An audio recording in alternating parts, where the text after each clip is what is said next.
Hi friends, నేను మీ నాని ప్రభాకర్. మీరు చూస్తున్నారు technology channel. Friends, tech news episode 748 కి అందరికి స్వాగతం. ఈరోజు టెక్ న్యూస్ మొదలు పెట్టే ముందు ఇవాళ మధ్యాహ్నం నేను Samsung Galaxy M31s full review అయితే సబ్మిట్ చేశాను. ఒకవేళ ఆ వీడియో నోటిఫికేషన్ మీకు రాపోయిన ఆ వీడియో మీరు చూడపోయి నేను పైన కార్డ్స్ అయితే వదిలేస్తాను. సో అక్కడి నుంచి ఆ వీడియో అయితే చూడగలరు. ఇక రేపు వచ్చేసరికి మనం లైవ్ లో గివ్ అవే అనౌన్స్మెంట్ అయితే ఉంటుందిగా. ఇంకా మనం పార్టిసిపేట్ చేయకపోతే సో మన ఇప్పుడు వరకు పెట్టిన పోస్టుల మీద కింద మీరు కామెంట్స్ అయితే చేసి గివ్ అవే అయితే పార్టిసిపేట్ చేయగలరు.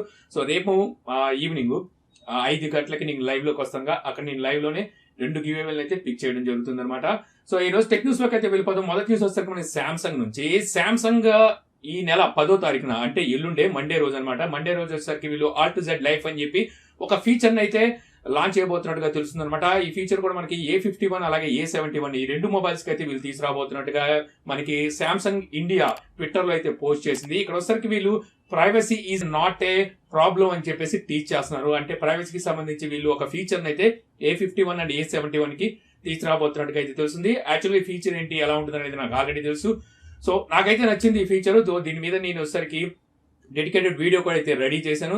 ఈ వీడియో అనేది మీకు మండే అయితే వస్తుంది అనమాట. సో మండే ఆ వీడియోని అయితే మిస్ కాకండి. మీరు A51 అండ్ A71 వాడుతున్నట్టయితే సో ఒకసారి ఆ వీడియో అయితే చూడండి. ఇక అలాగే మనకి సామ్సంగ్ రీసెంట్ గా చూసుకున్నట్టయితే సామ్సంగ్ Note 20 సిరీస్ లాంచ్ చేసిన సంగతి మనకు తెలుసు. గ్లోబల్ గా అయితే లాంచ్ చేసింది. మనకున్న ఇన్ఫర్మేషన్ ప్రకారం వీళ్ళు 11వ తారీఖున వీళ్ళు ఇండియాలో ఈ మొబైల్స్ అయితే లాంచ్ చేయబోతున్నట్టు తెలుస్తుంది అనమాట. ఇప్పుడు ఈ మొబైల్స్ ఆల్రెడీ ప్రీ బుకింగ్ ఆర్డర్లు కూడా అయితే స్టార్ట్ అయిపోయినాయి. దీనికి సంబంధించి నేను నిన్న కాక మొన్న అనుకుంటా ఒక టెక్ న్యూస్ లోనే కంప్లీట్ 9 minutes అయితే వీడియో నేను కవర్ చేశాను. ఆ వీడియో చూడండి. అక్కడ దీని ప్రైజెస్ ఏంటి, అలాగే ప్రీ బుకింగ్ ఆర్డర్ లో మనకి దొరికే బెనిఫిట్స్ అలాగే క్యాష్ బ్యాక్స్ ఏంటి అనేది నేనైతే అక్కడ కవర్ చేశాను. సో అది నేను పైన కార్డ్స్ లో వదిలేస్తాను. అక్కడ చూసి మీరు దీనికి ఉన్న బెనిఫిట్స్ అయ్యి మీరు తెలుసుకోవచ్చు. ఇక అలాగే ఇప్పుడు సామ్సంగ్ మన ఇండియాలో లాంచ్ చేసిన Note 20 లో చూసుకుంటే వీళ్ళు 3 కలర్స్ అయితే తీసుకొచ్చారు. గ్రీన్, బ్రాంజ్, ఇంకోటి గ్రే కలర్ అనుకుంటా. ఈ 3 తీసుకొచ్చారు. ఈ కాకుండా ఇంకో 3 కలర్స్ అయితే మనకి ఇప్పుడు స్పాట్ అయినాయి. ఈ 3 కలర్స్ ని వీళ్ళకి సౌత్ కొరియాలో తీసుకురాబోతున్నది తెలుస్తుంది. అందులో రెడ్, బ్లూ, మరొకటి వచ్చేసరికి ఆరెంజ్ అని చెప్పి అయితే తెలుస్తుంది అనమాట. మరి ఆ కలర్స్ అక్కడ వరకే పరిమితం. మన ఇండియా కూడా తీసుకొస్తారని చూడాలి. సో త్రాన్యం చూసుకుంటే మనకి ఇంటెల్ నుంచి ఇది ఒక చేదు వార్త అని చెప్పొచ్చు.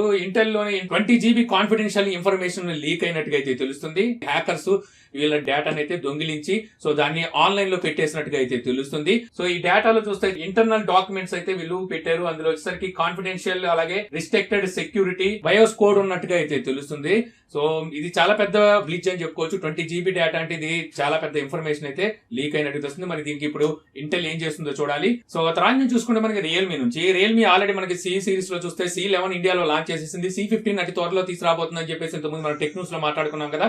నిన్న కాక మొన్నే మనం అనుకున్నాం C12 అని చెప్పి మరో మొబైల్ కూడా వీళ్ళు తీసుకురాబోతున్నారని. ఇప్పుడు ఈ మొబైల్ వచ్చరికి మనకి bureau of Indian certification site లో అయితే స్పాట్ అయినట్టుగా తెలుస్తుంది. మనకున్న ఇన్ఫర్మేషన్ ప్రకారం చూస్తే ఇందులో వీళ్ళు మీడియాటెక్ హెలియో P35 ఈ ప్రాసెస్ అయితే యూజ్ చేస్తున్నట్టుగా తెలుస్తుంది. నేను మొన్న అన్నట్టున్నాను ఇది G35 వాడతారని, బట్ ఒకసారి వీళ్ళు P35 ప్రాసెసర్ తో అయితే ఈ మొబైల్ తీసుకొస్తున్నట్టుగా అర్థమవుతుంది. ఇంకా మనకి ఇక్కడ వినిపిస్తున్న రూమర్స్ ప్రకారం చూస్తే ఈ మొబైల్ ని ఈ నెల 18వ తారీఖున ఇండియాలో లాంచ్ చేయడానికి సిద్ధం చేసినట్టుగా కూడా తెలుస్తుంది. అంటే ఇక్కడ వచ్చేసరికి మనకి C15 అలాగే C12 ఈ 2 మొబైల్స్ ని వీళ్ళు ఈ నెల లాంచ్ అయితే చేయబోతున్నారంట. మరి చూడాలి మీరు ప్రైజెస్ ఎంత పెడతారు, ఇక్కడ రెడ్మీకి ఎంత వరకు పోటీ ఇస్తారనేది. ఇక అలాగే Realme X3 Pro ఈ మొబైల్ గీక్ బెంచ్ లో అయితే స్పాట్ అయింది. ఈ మొబైల్ మనం అనుకున్నట్టుగానే స్నాప్డ్రాగన్ 865+ ఈ ప్రాసెసర్ తోనే రాబోతున్నట్టుగా తెలుస్తుంది. ఇందులో మనకి బ్యాటరీ కూడా 4200 mAh బ్యాటరీ అలాగే 65 వాట్ ఫాస్ట్ ఛార్జింగ్ సపోర్ట్ కూడా అయితే ఉండబోతుందట. మరి ఈ మొబైల్ ఎప్పుడు లాంచ్ చేస్తారో చూడాలి. వీళ్ళు ముందు చైనాలో లాంచ్ చేయొచ్చు, తర్వాత మన ఇండియాకి తీసుకురావచ్చు. ఇంత ముందు X3 అంటే X3 సూపర్ జూమ్ కూడా అలాగే అయితే లాంచ్ చేశారు. సో తర్వాత చూసుకుంటే మనకి Zeb-Monk నుంచి Zeb-Monk అనే ఒక వైర్లెస్ ఇయర్ ఫోన్స్ ని మన ఇండియాలో అయితే లాంచ్ చేసింది. సో ఇది వచ్చరికి యాక్టివ్ నాయిస్ క్యాన్సిలేషన్ తో అయితే ఈ బ్లూటూత్ ఇయర్ ఫోన్స్ అయితే వీళ్ళు తీసుకొచ్చారు. ఈ ఇయర్ ఫోన్స్ లో వీళ్ళు 12 mm డ్రైవర్ అయితే యూజ్ చేసినట్టు చెప్తున్నారు. 12 hours వరకు మీకు బ్యాటరీ బ్యాకప్ అయితే ఇస్తుందంట. అదే యాక్టివ్ నాయిస్ క్యాన్సిలేషన్ మనం ఆన్ చేసినట్టయితే 10 hours వరకు ప్లేబ్యాక్ టైం వస్తుందని చెప్పి వీళ్ళు అయితే చెప్తున్నారు. బ్లూటూత్ 5.0 తో వస్తుంది. ఇక ఈ బ్లూటూత్ ఇయర్ ఫోన్స్ ప్రైస్ చూస్తే వీళ్ళు 4,999 రూపాయలు పెట్టారు. ఓకే, యాక్టివ్ నాయిస్ క్యాన్సిలేషన్ తో వస్తుంది కాబట్టి ఆ ప్రైస్ ఓకే. బట్ వచ్చరికి ఇక్కడ Zeb-Monk కి అంత మార్కెట్ ఉందా లేదనేది వాళ్ళు గుర్తించాలి. సో తర్వాత చూసుకుంటే మనకి గూగుల్ పిక్సెల్ సిరీస్ లో ఫోల్డబుల్ మొబైల్ తీసుకొస్తుందని చెప్పి మనం ఇప్పటి వరకు రూమర్స్ అయితే వింటూ వచ్చాం కదా. సో ఇప్పుడు వచ్చరికి వస్తున్న ఇన్ఫర్మేషన్ ప్రకారం ఇది కన్ఫర్మ్ అవుతున్నట్టుగా అయితే తెలుస్తుంది. వీళ్ళకి సంబంధించిన ఒక డాక్యుమెంట్ కోడ్ లో వచ్చరికి మనకి వీళ్ళు గూగుల్ పిక్సెల్ ఫోల్డింగ్ మొబైల్ అయితే నెక్స్ట్ ఇయర్ Q4 లో తీసుకురావచ్చు అని చెప్పి అయితే తెలుస్తుంది. అంటే నెక్స్ట్ ఇయర్ అంటే 2021 Q4 అంటే మనం సెప్టెంబర్ నుంచి డిసెంబర్ మధ్యలో వేసుకోవచ్చు అనమాట. అప్పుడైతే తీసుకొచ్చే అవకాశం అయితే కనిపిస్తుంది. సో తర్వాత చూసుకుంటే మనకి Xiaomi Mi 10 Ultra ఈ మొబైల్ లాంచ్ అయిపోతుందని ఇంతకుముందు మన టెక్ న్యూస్ లో మాట్లాడుకున్న వీళ్ళు వచ్చరికి ఈ నెల 11వ తారీఖున 10th యానివర్సరీ సందర్భంగా ఈ మొబైల్ అయితే లాంచ్ చేయవచ్చు అని చెప్పేసి అనుకున్నాం కదా. సో ఇప్పుడు ఏమన్నా మొబైల్ సంబంధించిన రిటైలర్ బాక్స్ అలాగే వచ్చేసరికి బ్యానర్స్ అయితే బయటకు వచ్చినాయి. దీని ప్రకారం చూస్తే వీళ్ళు క్వాడ్ కెమెరా సెటప్ లో వీళ్ళు 120x జూమ్ తో ఈ మొబైల్ అయితే తీసుకురాబోతున్నట్టుగా మనకి కన్ఫర్మ్ అయితే అవుతుంది అనమాట. ఎందుకంటే ఇక్కడ కెమెరా సెటప్ దగ్గర చూస్తే 120x అని చెప్పి అయితే కనిపిస్తుంది. సో తర్వాత చూసేసరికి మనకి హువావే నుంచి హువావే మేట్ సిరీస్ లో మొబైల్స్ అయితే తీసుకొస్తూ ఉంటుంది. ఇప్పుడు మేట్ 40 సిరీస్ మొబైల్స్ ని వీళ్ళు అతి త్వరలో తీసుకురావచ్చు అని చెప్పేసి ఇంత ముందు మనకి న్యూస్ అయితే ఉంది. ఈ మొబైల్ ఎలా ఉంటాయని చెప్పేది కూడా మనకి ఇమేజెస్ కూడా అయితే బయటకు వచ్చినాయి అనమాట. కెమెరా డిజైన్ వచ్చేసరికి మనకి సర్క్యులర్ షేప్ లో అది కూడా బిగ్ సైజ్ లో అయితే దీన్ని తీసుకురాబోతున్నారు. అయితే ఇప్పుడు మనకి వస్తున్న రూమర్స్ ప్రకారం చూస్తే యాక్చువల్ గా దీంట్లో వచ్చేసరికి వీళ్ళు కిరిన్ 1000 ప్రాసెసర్ అయితే వాడతారని ఇంత ముందు మనకి రూమర్స్ అయితే వచ్చినాయి. ఇది 5 nanometer మీద బిల్డ్ అయిన ప్రాసెసర్ అనమాట.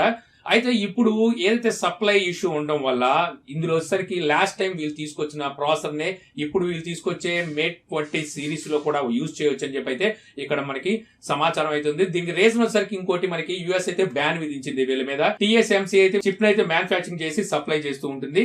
సో వీళ్ళకి ఉన్న ఏదైతే కట్ ఆఫ్ ఉందో అంటే యుఎస్ బ్యాన్ వల్ల వీళ్ళకి సెప్టెంబర్ వరకు అయితే టైం ఉందన్నమాట. సో సెప్టెంబర్ మిడిల్ కి వీళ్ళకి విధించిన బ్యాన్ అయితే అప్పుడు అమల్లోకి వస్తుంది.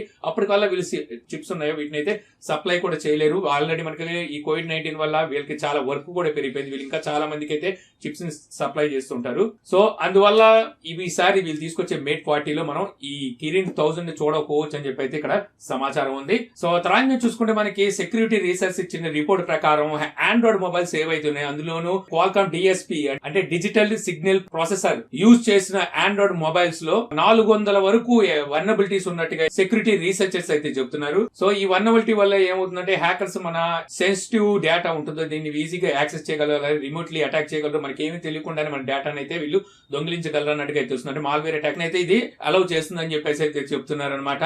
అయితే ఈ క్వాల్కామ్ డిఎస్పీ చిప్ సెట్ అనేది ఎక్కువగా చూస్తే ఫ్లాగ్షిప్ మొబైల్స్ లో ఉన్నట్టుగా అయితే తెలుస్తుంది. ఇందులో చూస్తే మనకి Xiaomi, Samsung, LG, Google phones తో పాటు ఇంకా చాలా ఫ్లాగ్షిప్ మొబైల్స్ అయితే ఉన్నట్టుగా తెలుస్తుంది అనమాట. మరి చూడాలి మరి దీన్ని ఎలా ఫిక్స్ చేస్తుంది క్వాల్కామ్ అనేది. సో తర్వాత చూసుకుంటే మనకి యాపిల్ నుంచి యాపిల్ ఐఫోన్ 12 ని మనకి ఈ ఇయర్ అయితే తీసుకురాబోతున్న సంగతి తెలిసిందే కదా. ఇప్పుడు ఇందులో వచ్చరికి కెమెరాలోని క్వాలిటీ ఇష్యూస్ బయటపడినట్టుగా అయితే తెలుస్తుంది అనమాట. దీనివల్ల వచ్చరికి వీటి లాంచ్ అనేది డిలే అయితే అవ్వదని మనకి మించుగా అయితే చెప్తున్నాడు. అయితే ఈ క్వాలిటీ ఇష్యూస్ ఎలాగొచ్చినాయి అంటే ఏవైతే కెమెరాకు ఉండే లెన్స్ ఉన్నాయో ఈ లెన్స్ అనేవి మనకి హై టెంపరేచర్ దగ్గరకు వచ్చేసరికి క్రాక్స్ అయితే వస్తున్నాయంట. సో ఈ ఇష్యూస్ ఉన్నట్టుగా తెలుస్తుంది. మరి దీన్ని ఫిక్స్ చేసి మరి యాపిల్ మనకి రిలీజ్ చేస్తుందో ఏం చేస్తుందో తెలియదు కానీ మొత్తానికి అయితే ఈ ఇష్యూ అయితే బయటకు వచ్చింది. అయితే ఎవరైతే సప్లయర్ ఉన్నారో వీళ్ళు వచ్చరికి జీనియస్ ఎలక్ట్రానిక్ ఆప్టికల్ అనమాట. వీళ్ళైతే దీనికి సప్లై చేస్తారు. వీళ్ళు కాకుండా వీళ్ళకి వేరే పార్టీ సప్లైర్స్ కూడా ఉన్నారు.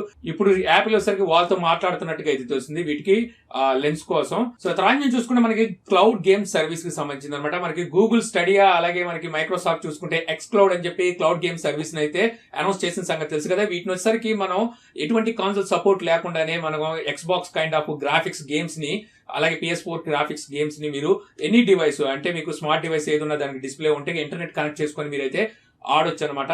సో ఇవసరికి అన్ని డివైస్ కోసం అయితే వీళ్ళు తీసుకొచ్చారు. ఇప్పుడు అన్ని డివైస్ కి అందుబాటులో కూడా తీసుకురావాలని చూస్తున్నారు. ఇందులో చూసుకుంటే మనకి ఐఫోన్ కి అంటే ఏవైతే iOS డివైసెస్ ఉంటాయో యాపిల్ డివైసెస్ ఇందులోకి అయితే ఇవి అందుబాటులోకి రావని చెప్పేసి అయితే రీసెంట్ గా అయితే తేలిపోయింది. దీనికి రీజన్ ఏంటనేది ఇప్పుడు వచ్చేసరికి యాపిల్ అయితే బయటకు తీసుకొచ్చింది అనమాట. యాపిల్ చెప్పేది ఏమిటంటే వీళ్ళ కస్టమర్స్ ఉన్నారో వీళ్ళకి ది బెస్ట్ అయితే అందించాలని వీళ్ళు ఎప్పుడు కోరుకుంటారంటే అందుకని యాప్ స్టోర్ లో ఉండే అన్ని అప్లికేషన్స్ వీళ్ళు సొంతంగా టెస్ట్ చేసి వాటిని సరికి యాప్ స్టోర్ లో అయితే తీసుకొస్తాం. మేము ఇప్పుడు తీసుకొచ్చే ఈ గూగుల్ స్టడియా గానీ ఎక్స్ క్లౌడ్ గానీ వీటికి సంబంధించిన అప్లికేషన్స్ మేము మా యాప్ స్టోర్ లో అయితే పెట్టలేము. దీనికి వీళ్ళ పాలసీ ఉన్నాయో అవి విరుద్ధు అని చెప్పేసి వీళ్ళైతే చెప్తున్నారు. దీని రీజన్ ఏంటంటే ప్రతి గేమ్ ని మేము టెస్ట్ చేయలేము. ఇందులో మెంబర్ ఆఫ్ గేమ్స్ అయితే ఉంటాయి, ఎప్పటికప్పుడు గేమ్స్ కూడా మారుతుంటాయి. అలాంటప్పుడు ప్రతి గేమ్ ని మేము టెస్ట్ చేయలేము కాబట్టి ఈ సాఫ్ట్వేర్స్ ఏవైతే ఉన్నాయో మేము యాప్ స్టోర్ లో అయితే పెట్టలేమని చెప్పేసి వీళ్ళైతే చెప్తున్నట్టుగా తెలుస్తుంది అనమాట. దీని ప్రకారం చూస్తే మనం iOS లో ఈ గేమ్స్ అయితే ఆడలేము. ఒకవేళ ఆడాలి అనుకుంటే మనం యాపిల్ నుంచి కాకుండా థర్డ్ పార్టీ నుంచి ఏమైనా సోర్స్ ఉంటే సో అప్పుడు మనం iOS లో అయితే ఈ గేమ్స్ ని ఆడొచ్చు. సో తర్వాత చూసుకుంటే మనకి పోకో నుంచి పోకో X2 ఈ మొబైల్ కి వచ్చేసరికి ఇప్పుడు మనకి MIUI 12 గ్లోబల్ స్టేబుల్ అప్డేట్ అనేది